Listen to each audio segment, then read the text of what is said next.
Hi, everyone. I'm Laura Ingraham. This is the Ingraham Angle from Washington tonight. Thanks so much for being with us. Biden's remade America. That's the focus of tonight's angle. All right, everyone, you can't say they didn't warn us. There will not be another foot of wall constructed in my administration. Those who come seeking asylum, we should immediately have the capacity to absorb them, keep them safe until they can be heard. Should someone who is here without documents, and that is his only offense, should that person be deported? That person should not be the focus of deportation. We see what's happening to almost every corner of America. The Biden administration is working hard and as fast as they can to change the United States, and they're going to try to do it before the next election. Left-wing mayors claim that they're upset by all this, too many migrants, and maybe they are upset, but they're in on it too. They're enablers. Listen to Chicago's Mayor Brandon Johnson. He almost sounds proud. City government is maintaining our efforts to welcome and resettle asylum seekers here in Chicago, and we are making progress.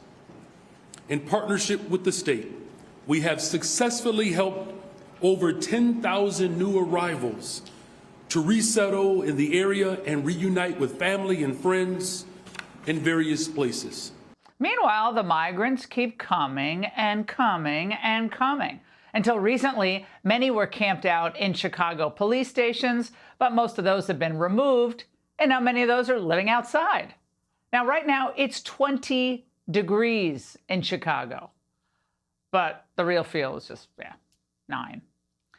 The entire situation, courtesy of Joe Biden, is a travesty. And at some point, thousands, by the way, in Chicago are supposed to be relocated to an area that is yet to be constructed that's going to hold semi-permanent tent shelters. Yeah. But local reports reveal there is confusion and significant opposition to this massive migrant project.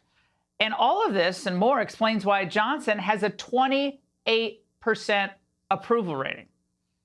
And when they're not stealing tax dollars for the city services they get, some of the migrants are spending their free time stealing. Yeah. And then there's New York, where winter's right around the corner, and so are the lines of migrants trying to get into city shelters. We continue to receive anywhere from 2,000 to almost 3,000 migrant asylum seekers a week. That is a continuous number that is just not sustainable. We stated it over and over again. Here's a message for New York. Stop marching for Hamas and start marching for actual border enforcement. Contrary to reports, the November 20th incident was promptly addressed and brought under control through the leadership of the principal, school staff, school safety agents, and the NYPD. The teacher was not in direct danger. We have taken disciplinary action against some of the students. And across the country, in what was once beautiful San Diego, you should have seen this place in 1990, by the way, when I lived there. They're dealing with a huge influx of migrants, 300 living at the San Diego airport alone. How's this even allowed? And others are just loitering. The number of migrants is simply breathtaking. The San Diego sector alone has received more than 230,000 people this year. That's a 30% increase from the year before. Now, taxpayers are fed up, especially those who live along the border, and immigrants themselves who came the right way. Taxpayers in Denver are seeing their schools overrun and overwhelmed by migrant students without any English language skills, including many illiterate in their native language. But now let's move to the heinous migrant crisis in Arizona. To say that border agents in the Tucson sector are stunned and overwhelmed is a wild understatement. They apprehended 58,000 in 4 weeks alone. It's so bad that the Border Patrol there tried to keep the public in the dark. They announced that they were pausing all Tucson sector Border Patrol social media accounts to deal with the surge. Fox News did a big piece about it. Now, think about that. I think it's time for the public to actually hear from federal officials to explain how they're going to stop the madness, but you don't want the Border Patrol people to get the word out. All we get is a tweet with a very, very bad summary of what's happening. Here's what happened just in the last week. 15,300 apprehensions, 117 pounds of fentanyl. How many could be killed with that? 78 federal criminal cases, 17 rescues, 14 human smuggling events, and 3 narcotics events, whatever those are. Now, wait a second. Why don't we ever hear from our DHS secretary? Why doesn't he speak about any of this? Well, because he's too busy lying.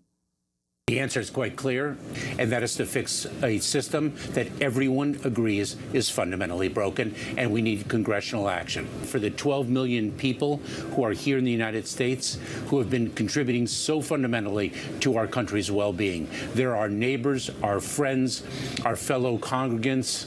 They provide our frontline workers.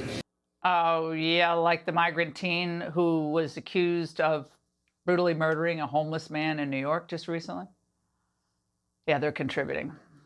But it's all necessary collateral damage for the White House to get to their big goal, which is creating an America that won't know our history, where our kids are going to be taught to hate the history and also to learn that they're just victims of oppression in a society run by people with white privilege. Unfortunately, that's what the migrants are going to be taught if they're going to public school.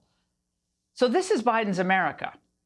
And if you're as horrified as I am in watching all of this, do everything you can to defeat the people in charge right now so we can actually save this country. And that's the angle. Hey, Sean Hannity here. Hey, click here to subscribe to Fox News YouTube page and catch our hottest interviews and most compelling analysis.